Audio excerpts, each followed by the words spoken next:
আমি সরকারকে আবেদন জানাই, আমার মেয়ে ধর্ষণ হয়েছে, 3টা ছেলে রেপ করেছে, 2টা ছেলে ধরা পড়েছে, একটা ছেলে ধরা পড়েনি, সাথে 2টে মহিলাও আছে। তারা জোরজবরদস্তি করে নিয়ে গেছে।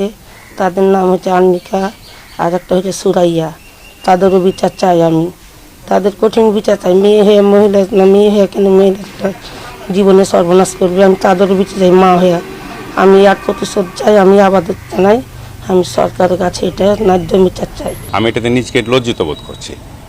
বাংলাদেশের প্রেক্ষাপটে একটা ইসলামিক রাষ্ট্র হিসাবে একটা মেয়ের যে এরকমভাবে ধর্ষণ হতে পারে, এটা অত্যন্ত লজ্জার এবং পীড়ার।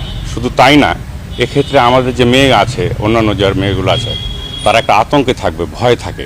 শিবগঞ্জে একটি মেয়ে ধর্ষণ হয়েছে। এই মেয়েটি নরপশুর মতন বেশ কয়েকজন দলবদ্ধভাবে মেয়েটিকে ধর্ষণ করেছে। এই বিষয়ে একটি মামলা হয়েছে শিবগঞ্জ থানায়।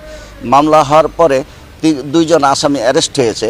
এই ঘটনায় আমি চাচ্ছি যে এমনভাবে যেন এটার একটা শাস্তি হোক, যেন পৃথিবীতে মানুষ যেন দেখে বলতে পারে যে না, এই ধর্ষণ কাজ থেকে আমরা বিরত থাকবো, এই ধর্ষণে আমরা যাব না। আমাদের এই গ্রামে, গোয়ালপাড়া গ্রামে একটা মেয়ে ধর্ষণ হয়েছে। 2টা আসামি আছে, ধরা পড়েছে, আর একটা পলাতক আছে।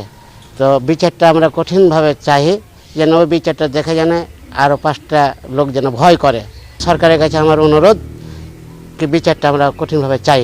মাত্র 10ম শ্রেণীতে পড়ো একটা মেয়েকে তার সম্ভবত তার বন্ধুরা তাকে নিয়ে যে তাকে ভুলিয়ে ভালিয়ে একটা অরক্ষিত এলাকায় নিয়ে যেভাবে ধর্ষণ করেছে, এটা আমাদের খুব আতঙ্কগ্রস্ত করে তুলেছে। আমরা চাই যে এই ধরনের ঘটনা যেন না ঘটে, এই অরক্ষিত এলাকাগুলো যেন প্রশাসনের দৃষ্টিতে আসে, এবং যে সমস্ত অপরাধীরা এই ধরনের ঘৃণ্য কার্যক্রম চালিয়েছে তাদেরকে যেন অনতিবিলম্বে দৃষ্টান্তমূলক শাস্তি